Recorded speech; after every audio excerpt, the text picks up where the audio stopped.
하나님 말씀 보도록 하겠습니다. 하나님 말씀은 고린도전서 10장 31절 말씀입니다. 고린도전서 10장 31절 한 절입니다. 네, 말씀 비춰주시고요. 함께 봉독하도록 하겠습니다. 함께 읽겠습니다.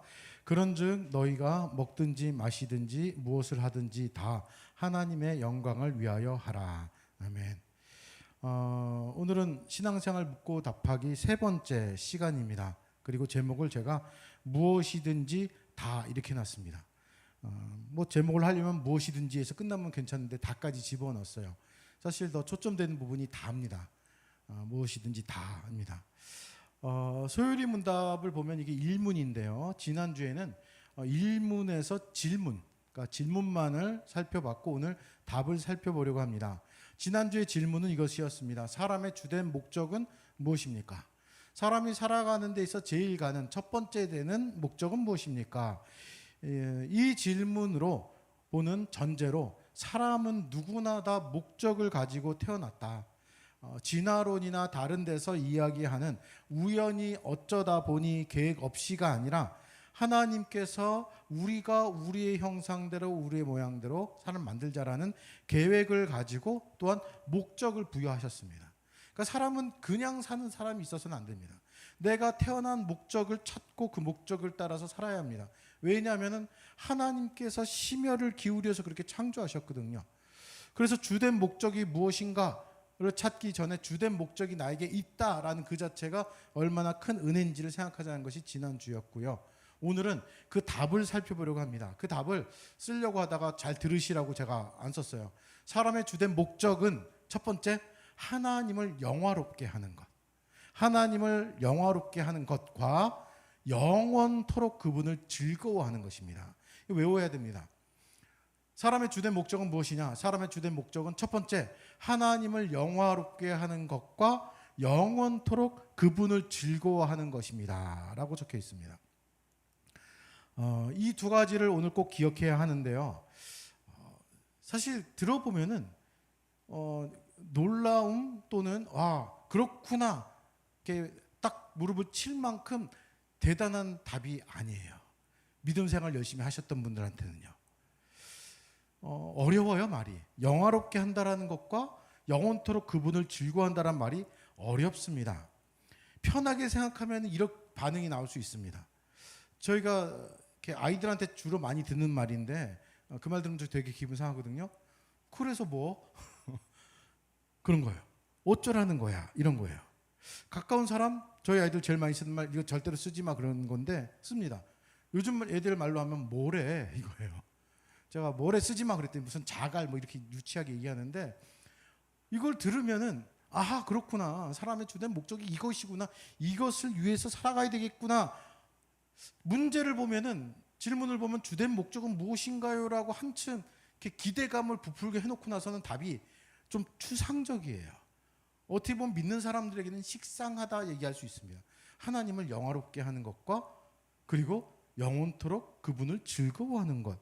무슨 뜻인지도 모르겠고 그래서 어쩌라고 어떻게 하라는 거야 라고 직접 말하면 좀 경망스럽고 속으로는 충분히 생각할 수 있습니다. 지금도 아마 여러분 그렇게 생각할지 모르겠습니다. 오늘 그것을 좀 따지고 생각하고 적용해 보도록 하겠습니다. 사람의 주된 가장 높은 첫째의 제일의 최고의 목적으로 첫 번째가 하나님을 영화롭게 하는 것이라고 합니다. 영화롭게 하는 것, 이것이 도대체 무엇일까요? 영화롭게 하기 위해서는 내가 어떻게 해야 할까요? 영어는 glorify God 이렇게 써 있어요. 이거는 찾아보니까 이렇게 적혀 있더라고요. 영광이라는 단어에 동사형 전미사가 붙어서 굳이 해석하면은 영광스럽게 하다, 찬양하다, 명예를 높이다 등으로 번역한대요. 우리가 보통 찬양을 많이 드리고 나서 이제 뭔가 이렇게 좀 멋있는 찬양 막 드리고 나서는 끝에 박수로 하나님께 영광을 올려드리겠습니다 이렇게 박수 치잖아요. 할 때 그 영광이긴 합니다. 그런데 우리가 좀 착각해서는 안 됩니다. 이건 뭐 당연한 착각인데 하나님을 내가 영화롭게 해야 한다라는 것은 하나님의 영화를 내가 더 뭔가 덧붙여서 하나님의 영화를 완성해 간다, 하나님의 영화를 드높여 드린다 이런 것 아니야. 내가 어떤 노력이나 결과물로 인해서 하나님을 영화롭게 만들 수 있다는 뜻은 아닙니다. 왜냐하면은 하나님은 내가 뭘 해서가 아니라 그분 자체로 이미 영광스러운 영화스러운 분이십니다. 충분히. 그러니까 내가 그분을 영화롭게 만들어 드리는 건 아니에요. 물론 조금 전에 이거는 외우시라고 한 것처럼 하나님을 영화롭게 하는 것이라 했지만은 그 영화롭게 하는 것에는 조금 다른 의미가 있다라는 겁니다. 하나님은 내가 영화롭게 만드는 게 아니에요. 하나님은 그 자체로 내가 아무것도 안 해도, 세상의 모든 사람이 아무것도 안 해도 하나님은 영화롭습니다. 영광스러우신 분입니다. 하나님은 더 이상 올라갈 데가 없으신 그분 자체로 영화로운 분이에요. 영광이란 말을 뭐 다른 말로 쓰면 영화나 영광이나 영예롭고 빛난다라는 뜻으로 얘기를 하면서 기독교적으로는 하나님께 감사와 찬양을 드리는 것을 영광이라고 보통 얘기를 합니다. 그러니까 영광, 귀하게 되어서 이름이 세상에 드러나고 굉장히 빛난다라는 의미인데, 내가 무언가 보태서 하나님을 영화롭게 만드는 건 아니라는 거예요. 먼저 이것이 우리가 생각할 부분입니다. 하나님 그분 자체로 굉장히 영화롭고 세상에 드러난 빛 같은 분이세요. 그렇다면은 우리는 이제 생각해 봐야 되겠죠. 하나님을 영화롭게 한다라는 의미가 그저 박수 치면서 영광을 하나님께 돌려드립니다, 뭐 이런 것으로 끝낼 부분은 아닙니다. 오늘 본문을 한번 다시 볼까요? 그 본문을 보면은 그런즉 너희가 먹든지 마시든지 무엇을 하든지 다 하나님의 영광을 위해서 하라.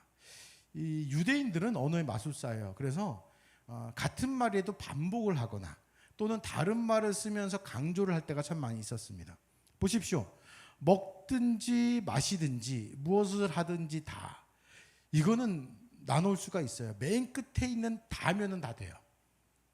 다, 그럼 다 포함되잖아요. 그 앞에 있는 무엇을 하든지예요. 어떤 것이라도 다예요. 근데 그 앞에 또 뭐가 있어요? 먹든지 마시든지가 또 들어가죠. 그러니까 이거는 그냥 다예요, 한꺼번에. 네가 먹든지 마시든지 자든지 깨든지 일하든지 무엇을 하든지 다 무엇을 위해서 해라? 하나님을 위해서 해라. 하나님의 영광을 위해서 해라. 이렇게 적혀 있는 겁니다. 모든 것을 하나님의 영광을 위해서 해라. 여러분들 연예인들이 종종 시상식에 가서 상을 받으면 그럴 때가 있습니다. 하나님께 영광을 올려드립니다. 하나님께 영광을 드립니다. 이런 거요. 여기서 우리는 또 착각을 합니다. 일반적으로 나오는 수상 소감 믿지 않는 사람들은 그런 얘기 많이 하거든요. 이렇게 종이에 적어와서 뭐 감독님, 어떤 배우님, 어머님, 아버님, 아내, 자녀들, 뭐 기타 등등해서 그분들께 이것을 돌립니다. 이 말은 그분들 덕분입니다. 이런 뜻이에요. 말 그대로 그분들 덕분입니다. 그분의 도움으로 내가 이렇게 훌륭한 사랑을 받았습니다. 그렇게 이해하시면 됩니다. 그런데 좀 전에 우리가 얘기한 하나님께 영광을 올려드립니다 란 의미를 그렇게 해석해서는 안 됩니다. 하나님 덕분에 내가 이만한 큰 상을 받았습니다. 하나님 덕분에, 물론 하나님께 이 상을 드립니다. 하나님 덕분입니다. 하나님이 모든 걸 해주셨고 나는 숟가락만 얹었을 뿐입니다. 다 하나님이 하신 일입니다. 의미는 좋습니다. 나쁜 말은 아닙니다. 하지만 이 말은 하나님께서 내게 무엇인가 해주셔서 내가 이렇게 큰 상을 받았습니다. 하나님 덕분입니다. 내게 주신 것에 대한 감사로 하나님께 영광 올려드리는 의미입니다. 오늘 이야기하고 있는 하나님을 영화롭게 하는 것, 하나님께 영광 올려드리는 것과는 좀 차이가 있습니다. 내가 무엇을 열심히 해서 상을 받아서 하나님을 영화롭게 하는 게 아니라는 거예요. 내 노력과 의지가 필요 없는 것을 얘기를 합니다. 이거를 반대로 반전해서 얘기를 하면은, 그럼 수상 받지 못한 사람 또는 특별한 업적을 남기지 못한 사람은 사람의 주된 목적을 못하는 것이냐, 하나님께 영광 드려드릴 수 없는, 영화롭게 할 수 없는 일을 할 수 없는 것이냐, 이렇게 생각해 볼 수도 있겠죠. 찬양이 끝나고 하나님께 영광의 박수를 올려드리는 것도 마찬가지입니다. 박수를 드리는 것이 나쁘다라는 의미가 아니라 박수 치면서 영광을 드리는 그 주체에 내가 열심히 찬양했고 멋지게 했고 이 찬양이 너무나 훌륭했다, 이거하고 상관없이 하나님 자체가 영화롭고 영광스럽다는 것을 알고 있는 상태에서 그 영광을 올려드리는가 한번 생각해 볼 필요가 있습니다. 좀 어려운 문제죠. 우리 교회 주제가 있습니다. 여기 주제 성구 있습니다. 함께 지어져 가는 교회 이렇게 잘 적혀 있는데요. 그런데 올해 주제가 우리 또 주보에 있습니다. 주보에 보면은 에베소 5장 14절 있습니다. 이 14절 말씀을 보면은 한번 비춰주시겠어요? 말씀 오늘 많이 봅니다. 정신 차리고 비춰주세요. 그러므로 이르시기를 잠자는 자여 깨어서 죽은 자들 가운데서 일어나라. 그리스도께서 너에게 빛이 이시리라 하셨느니라. 올해 우리 주제가 웨이크업입니다. 초점은 잠자는 자여 깨어서 죽은 자들 가운데 일어나라예요. 그런데 오늘 초점은 그 다음에 둡니다. 그리스도께서 너에게 비추이시라예요. 잠자는 자를 깨워서 죽은 자들 가운데 일어나게 하는 목적이 무엇이냐? 빛을 비추게 하기 위함이에요. 이게 중요한 구절입니다. 다음에 또 구절 볼까요? 이사야 60장 1절입니다. 일어나라 빛을 발하라. 이는 내 빛이 이르렀고 영광이 여호와의 영광이 내 위에 임하였음이니라. 빛을 발해라 이렇게 나옵니다. 우리가 빛을 비추고 빛을 발해야 된다라고 말씀합니다. 한 구절 더 연속해서 볼까요? 마태복음 5장 14절에서 19절입니다. 오늘 우리가 불렀던 찬양가도 연관되어 있는 구절인데요. 너희는 누구라고요? 세상의 빛이라. 산 위에 있는 동네가 숨겨지지 못할 것이요 사람이 등불을 켜서 말 아래 두지 아니하고 등경에 두나니 이러므로 집 안에 모든 사람에게 비치느니라. 이같이 너희 빛이 사람 앞에 비치게 하여 그들로 너의 착한 행실을 보고 어떻게 해요? 하늘에 계신 너희 아버지께 영광을 돌리게 하라. 이렇게 나옵니다. 우리가 누구라고요? 세상의 빛이다 라고 얘기하고 있습니다. 빛이란 얘기를 계속해요. 빛이라서 사람들에게 빛을 비춰야 되고 그 빛을 발해야 된다라고 얘기를 하고 있습니다. 그렇게 함으로 인하여서 하늘에 계신 너희 아버지께 영광을 돌려라. 이 빛에 대해서 우리는 생각해 볼 필요가 있습니다. 이 빛은 나에게서 나온다라고 착각할지 모르지만 아닙니다. 내가 발광체는 아니에요. 내가 빛이 나서 사람들에게 비춘다라는 그 의미가 아니라 내가 빛을 만드는 것이 아니라 하나님이 나에게 빛을 비추시면은 그 빛을 사람들에게 비춰주는 반사체입니다. 내가 빛은 아닙니다. 난 반사체예요. 하나님의 영광, 영화로운 빛을 내게 비추시면은 그 빛을 하나님이 원하는 곳에 비추어야 하는 반사체입니다. 내가 하나님을 영화롭게 만들어서 빛을 더 바라게 만들어서 그 빛을 비추게 하는 것이 아니라 그 자체로 영화로운 빛을 내가 반사해서 비추게 하는 역할이에요. 그게 반사체 역할을 제대로 하는 것이 하나님을 영화롭게 하는 겁니다. 내가 하나님의 빛을 받아서 얼마만큼 잘 비추느냐, 뭐 이건 결론일 수도 있겠지만은 하나님 빛을 받았어요. 100이란 빛을 받았는데 1이나 2 정도 보낸다면 잘못된 거겠죠.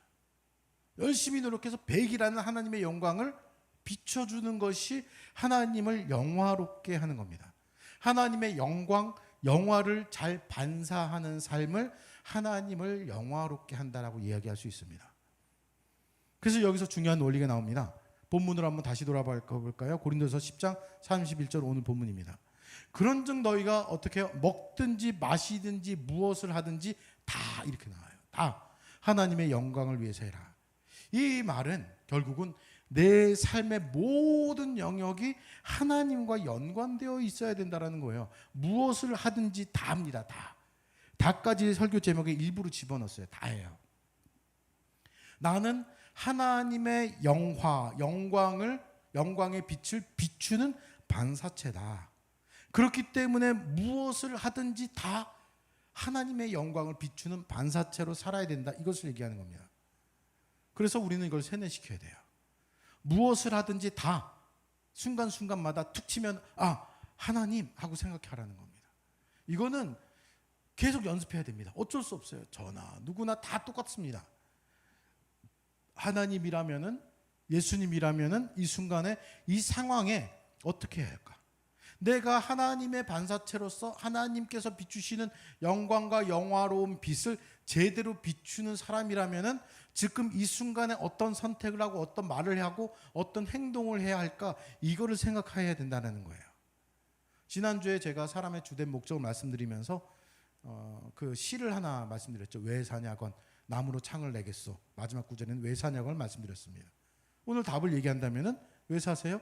하나님을 영화롭게 하기 위해서 삽니다. 이것이 성경에서 말하는 정답입니다. 그리고 그것이 무엇입니까? 라고 묻는다면 오늘 본문을 이야기하시면 돼요. 먹든지 마시든지 무엇을 하든지 다 하나님의 영광을 위해서 사는 것입니다. 이게 사람의 주된 목적입니다. 영광을 위해서 산다는 것은 하나님의 영광을, 하나님의 영화로움을 사람들에게 보이는 삶을 사는 겁니다. 발광체가 아닌 반사체로 살아가는 겁니다. 오늘 말씀을 좀 많이 보는데요. 베드로전서 2장 9절 말씀 너무나 유명한 구절입니다. 그러나 너희는 택하신 족속이요 왕같은 제사장들이요 거룩한 나라요 그의 소유된 백성이니 이는 너희를 어두운 데서 불러내어 그의 기이한 빛에 들어가게 하신 이의 아름다운 덕을 선포하게 하려 하심이라.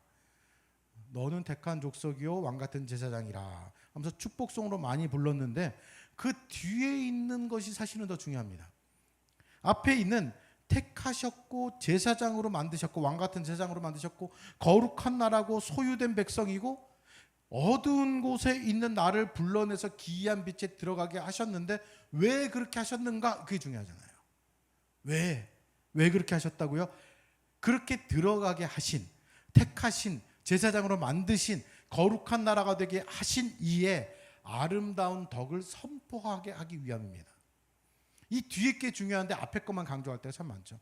당신은 하나님의 사랑을 받은 사람입니다. 당신은 사랑받게 태어난 사람입니다. 당신은 하나님이 구원해 주신 하나님의 귀한 하나님의 아들입니다. 자녀입니다.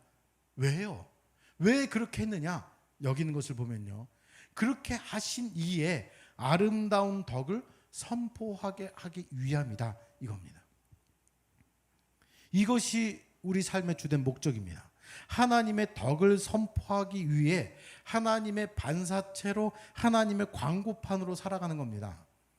하나님을 영화롭게 하기 위해서 내가 노력할 건 없어요. 그러니까 하나님 자체를 영화롭게 더 빛나게 만들자 아닙니다. 그 빛나신 그 분을 내가 어떻게 선전하느냐, 선포하느냐, 그 빛을 반사하느냐, 이게 중요합니다. 충분히 더 영화롭게 올라갈 영역이 없는 완전한 하나님의 영화로운 빛을 사람들에게 비추는 일, 그 일이 우리의 주된 목적이다라는 것이 남아 있습니다. 그렇게 말씀하고 있는 겁니다. 이제 중요한 것이 하나 더 남아 있습니다. 어떻게 비추라는 것이 도대체 뭘까요? 어떻게 비춰야 할까요? 선포라 하라고 했는데 아름다운 덕을 선포한다 그러면 우리는 꼭 전도를 생각해요. 그래서 나가서 예수 천당 불신지옥을 외치고 믿으십시오 믿으십시오 전도하고 막 이런 거 생각하는데 더 어려운 일입니다. 오늘 본문 보다 보면 나오잖아요. 먹든지 마시든지 무엇을 하든지 다예요. 사실 이거는 어렵습니다. 짜증날 일이에요. 그냥 편하게 하나님을 선포하는 일에 있어서 그냥 내가 열심히 예배드리고 기도하고 찬양하고 이러면 성경 읽으십시오 그러면 편해요. 그런데 먹는 것에도 마시는 것에도 다입니다. 빌립보서 1장 20절과 21절을 볼까요? 여기 보면 이렇게 나옵니다. 사도 바울의 고백입니다. 나의 간절한 기대와 소망을 따라 아무 일에든지 부끄러워하지 아니하고 지금도 전과 같이 온전히 담대하여, 잘 들어보십시오, 살든지 죽든지 내 몸에서 그리스도가 존귀하게 되게 하려 하나니 이는 내가 사는 것이 그리스도니 죽는 것도 유익하다. 유명한 고백이죠. 여기 또 나옵니다. 먹든지 마시든지에 이어서 살든지 죽든지 어떻게 하라고요? 내 몸에서 그리스도가 존귀하게 되는 것.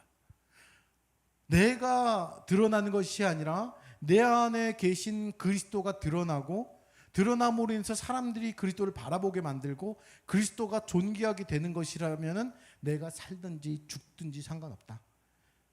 그게 하나님을 영화롭게 하는 겁니다. 이를 위해서 그리스도를 존귀하게 드러내는 것이라면은 내가 나의 전부가 그것이기 때문에 내가 죽는 것도 유익하다라고 고백합니다. 굉장히 놀라운 고백이에요. 그래서 사도 바울은 놀랍게도 죄수로 수송선에 끌려가는 가운데서도 그리스도를 전파하게 됐으니 기쁘다라고 얘기를 합니다. 이 얘기가 안 돼요. 로마로 가서 복음을 전한 것이 소원이었는데 로마에 어떻게 가게 되었느냐? 죄수로 갑니다.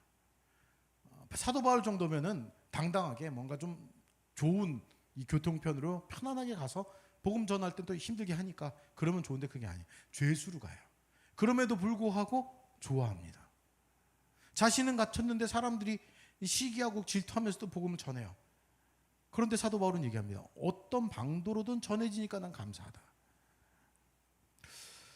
먹고 마시고 죽고 사는 모든 영역에서 내가 아닌 하나님이 드러난 삶을 사는 것. 하나님이 어떠한 분인지 온전하게 제대로 드러내는, 그분이 어떠한 분인지 그분의 빛을 온전히 보여주고 어두운 곳에 비추고 바라는 역할을 하는 것. 나를 통해서 그리스도가 존귀하게 보여지는 삶을 사는 것. 그것이 내가 하나님을 영화롭게 하는 겁니다. 그것이 우리의 삶의 주된 목적이에요. 이거 아주 어려운 일입니다. 물론 주된 목적이 무엇이냐? 그러면은 사람마다 각자 구체적인 일들이 있죠. 비전 뭐 이런 거 따지면. 그런데 그 모든 일들 가운데 해야 할 것은 그거예요. 내 초점, 내 관심사를 하나님께 두어야 됩니다. 본문처럼 가장 일상적인 거, 먹고 마시고 사는 것, 죽는 것, 모든 것을 하나님을 생각하며 살아가는 겁니다. 좀 전에 말씀드렸듯이 교회에서 그냥 편하게 여러분들 예배 빠지지 마세요. 성경 매일 읽으십시오. 찬양 이거 열심히 합시다. 기도 매일 해야 됩니다. 전도 여러분 나가서 해주셔야 됩니다. 이런 것들을 얘기하면은 도리어 편하게 생각할 수 있습니다. 그런데 여러분들의 일상, 집에서 쉬고 먹고 마시고 가족 간의 문제, 학교, 직장 모든 영역에서 하나님의 반사체답게 살고 있느냐? 하나님께서 나에게 영화로운 빛을 비추신데 그것을 얼마만큼 반사하고 있느냐? 이거는 아주 어려운 문제가 됩니다. 오래전에 제 자체 교사 세미나를 하면서 강의한 이야기가 있습니다. 제가 학생들은 교사들한테 얘기할 때 그랬어요. 학생들은 성경을 읽으면서 성경에 있는 하나님, 예수님을 알아가고 배우기 이전에 그것을 가르치는 선생님이 믿는 하나님을, 예수님을 배워갑니다. 그렇기 때문에 잘하십시오 이렇게 협박 아닌 협박을 했습니다. 우리도 똑같습니다. 내 주변의 사람들에게 예수님 믿으세요, 교회 같이 나갑시다, 이 이전에 그 사람들은 하나님에 대해서, 예수님에 대해서, 교회에 대해서 어떻게 배워가느냐? 내가 믿는 하나님, 내가 믿는 예수님, 내가 다니는 교회를 나를 통해서 알아가고 배워갑니다.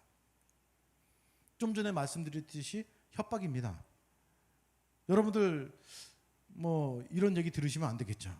당신이 믿는 하나님 보니까, 예수님 보니까, 교회를 보니까 좀 다니기 힘들 것 같네요. 다니기 싫어요. 이런 얘기 듣는다면 이건 충격적이죠. 그런데 혹 내 평상시 모습을 보면서 당신이 믿는 하나님 나도 한번 좀 믿어볼까 생각도 듭니다. 당신은 뭔가 좀 다르네요. 교회를 한번 가볼까 생각도 듭니다라면은 이 말을 들은 것이 바로 하나님을 영화롭게 하고 있다라고 생각하셔도 됩니다. 물론 100% 딱 맞다 할 수는 없겠지만요. 오늘 설교 좀 헷갈릴 수도 있습니다. 처음에는 내가 노력으로, 행위로, 의지로 하나님을 영화롭게 하는 게 아니다라고 말씀드렸는데, 이는 하나님의 영화로움 자체에 대해서 내가 도울 수 있는 것, 보탬되는 것은 없다라는 뜻입니다.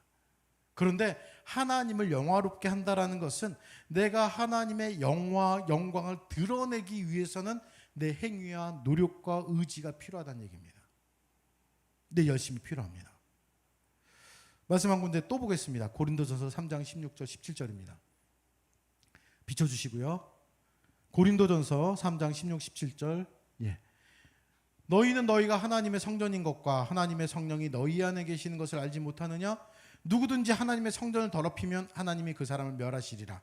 하나님의 성전은 거룩하니 너희도 그러하니라. 내가 누구라고요? 하나님의 성전이래요. 이거 놀랍죠? 왜요? 성전은 굳이 뭐 멋진 건물 이런 게 아니라 하나님께서 거하시는 것, 하나님의 성령이 내 안에 있기 때문에 계신 그곳이 성전이다 얘기를 합니다. 그러니까 내가 어떻게 해야 돼요? 더럽히면 안 된다라고 얘기 나오잖아요. 더럽히면 안 된다. 하나님의 성전은 거룩하다. 하나님의 성령이 너희 안에 거하니까 너희도 하나님의 성전이니까 너희도 거룩해라 라고 얘기를 하는 겁니다. 하나님의 성전 기억하십시오. 내가 잘나서 내 능력이 출중해서가 아니에요. 하나님의 성령이 내 안에 거하시기 때문에 내가 하나님의 성전이고, 사람들은 무엇을 봐야 되느냐? 내 능력, 내 잘남, 내 멋진 것을 볼 것이 아니라 내 안에 거하시는 하나님의 성령을 보고 있느냐, 이걸 보는 겁니다. 그게 더 중요합니다. 그 말은 사람들의 보는 시선을 내가 바꿔줄 필요 있는 것이 아니라 내가 바뀌어야 돼요. 내가 하나님의 성령이 계신 것을 내가 보여주는 삶을 살고 있느냐, 이겁니다. 내 모든 행위, 아까도 무엇을 하든지 다 내가 하나님의 성전인 것처럼, 아니 성전입니다, 성전으로서 살고 있느냐라는 거죠. 거룩하게 살라고 얘기합니다. 하나님을 알지 못하는 사람과 구별된 삶을 사는 겁니다. 하나님의 영광을 비추는 하나님의 광고판 선전물로서 사는 것이 우리들의 주된 목적입니다.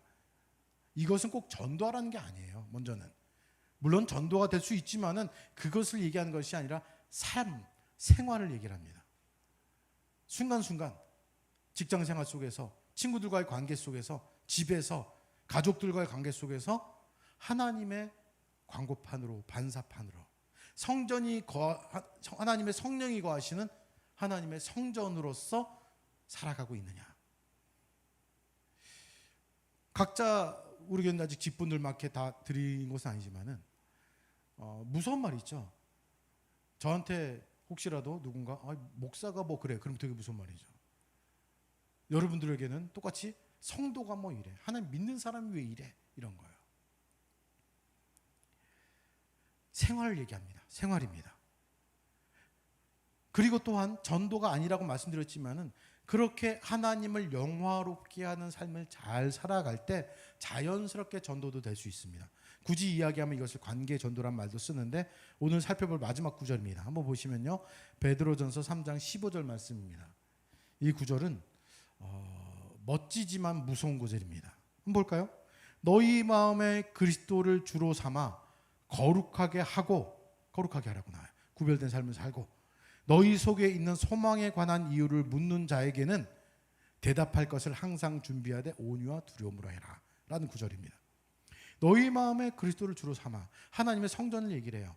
하나님의 성령이 거하시는 성전으로 어떻게 하라고 나왔죠? 좀 전에도 거룩해라 라고 나왔잖아요. 거룩하게 살아라. 거룩하게 사는 것 자체가 하나님의 영화로운 빛, 영광스러운 빛을 내가 잘 반사하고 있다는 뜻입니다. 그 빛을 잘 반사하고 사람들에게 하나님의 영광, 영화를 알게 할 때 그 사람들이 어떻다고요? 너희 속에 있는 소망에 관한 이유를 묻게 된다라고 얘기하는 거예요. 이상하다, 저 사람은 왜 저러지? 세상과는 다르네? 일반적이지 않네? 이렇게 묻게 될 경우들이 생긴다는 겁니다. 당신은 왜 다른가요? 어떻게 그렇게 할 수 있나요? 이런 거예요. 어떻게 모든 상황 속에서, 가정에서, 직장에서, 학교에서, 사회에서 뭔가 다른 모습을 보이고 있네요. 왜, 어떻게 그럴 수 있나요? 그럴 때 여러분들이 한마디 멋지게 하시면 됩니다. 제가 하나님을 믿습니다. 그 얘기하면 진짜 멋지죠. 왜 다른가요? 그런데 저 하나님 믿거든요. 제가 뭐 여러 가지 그 사람 모르니까 하나님의 성전입니다, 하나님의 광고판입니다, 선전물입니다, 제가 하나님을 영화롭게 하는 삶을 살기 위해서 하나님의 빛을 잘 비추고 이 위해서 이렇습니다. 그런 거 말고 그냥 한마디 하시면 돼요. 제가 하나님을 믿어요. 제 안에 하나님의 성령이 살아계십니다. 뭐 여기까지 안 가셔도 돼요. 세상 사람들한테는 하나님 믿습니다, 제가 교회를 다녀요, 이러면 돼요. 그게 하나님을 영화롭게 하는 겁니다. 뭐 물론 그 다음 구절들도 중요합니다. 소망에 관한 이유를 물을 만큼 사셔야 되고요. 그리고 그 다음은 사람들이 물어볼 때 항상 준비해서 대답해라 라는 것까지 오늘 본문은 나오죠. 좀 전에 읽은 본문에서는요. 그거를 온유함과 두려움으로 해라. 이거 나중에 살펴보는 이 구절을 살펴볼 기회가 생기면 살펴보면 좋은데, 이거 굉장히 어렵고 두려운 말씀입니다. 사람들이 물어볼 때 늘 대답할 수 있도록 준비해야 될 뿐만 아니라, 온유함은 상대방이 가는 것이고 두려움도 또한 정말 이 잘못 전해지면, 또는 그 사람에 대한 영혼을 사랑하는 마음을 가지고 전해라는 의미로 되어 있습니다. 아무튼 이 구절이 오늘 초점이 아니고요. 오늘 시간상 뭐 일문 갖고 이렇게 오래 하는데 일문의 첫 번째 사람의 주된 목적만 살펴봤습니다. 오늘 말씀을 기억하셔야 됩니다. 무엇을 하든지 다 하나님의 영광을 위해 거룩하게 실생활에서 하나님의 멋진 광고판으로 살아라는 거예요. 그거를 내가 얘기하는 것이 아니라 주변의 사람들이 느껴야 됩니다. 우리 여기 안에서 나는 세상의 빛이야, 하나님의 빛이야, 하나님의 빛을 비출 거야, 난 반사판으로 잘 살 거야, 여기서는 소용없습니다. 어두운 데 가서, 어두운 데 보통 어디겠어요? 사회죠, 직장이죠, 학교죠, 믿지 않는 사람들과의 만남 속에서죠. 거기 가서 하나님은 이런 분야 전도를 꼭 얘기하는 게 아닙니다. 삶 자체를 얘기하는 겁니다. 그 사람들이 보기에 내 생활 자체가 달라져야죠. 어떻게 해요? 거룩하게 하나님의 성전이 거하시는 곳으로. 그렇기 때문에 여러분들 말, 행동 다 조심하셔야 됩니다. 이제 귀찮은데요? 예, 귀찮아요. 억지로, 일부러, 계획적으로라도 합니다. 하기 싫어도 하는 겁니다. 믿는 사람이라면은, 이 얘기를 떠나서 하나님이라면은, 예수님이라면은 어떻게 하는 것을 원하실까, 좋아하실까 생각하는 거예요. 그래서 여러분들이 하나님의 성전인 거 기억하시면서 성전을 더럽히지 마시고 거룩하게 만드시고, 그리고 하나님을 영화롭게 하는 삶이 이제 무엇인지 아셨다면 그 영화롭게 하나님을 만드시는, 하나님께 드리는 그런 삶이 되었으면 좋겠습니다. 진짜 모습은 교회에서가 아니라 삶에서 드러나는 겁니다. 이 시간 함께 기도하는 시간 잠시 갖도록 하겠습니다.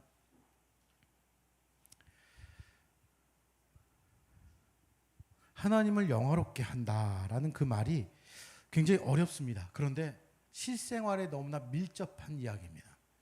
내가 하나님의 광고판으로, 선저판으로 하나님의 영화롭고 영광스러운 완전한 빛을 잘 비추고 있느냐.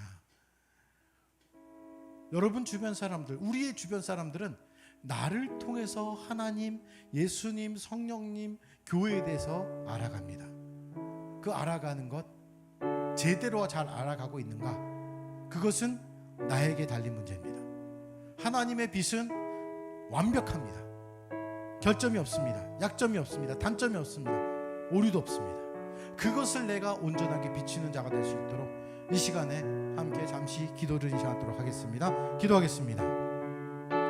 사랑의 아버지 하나님,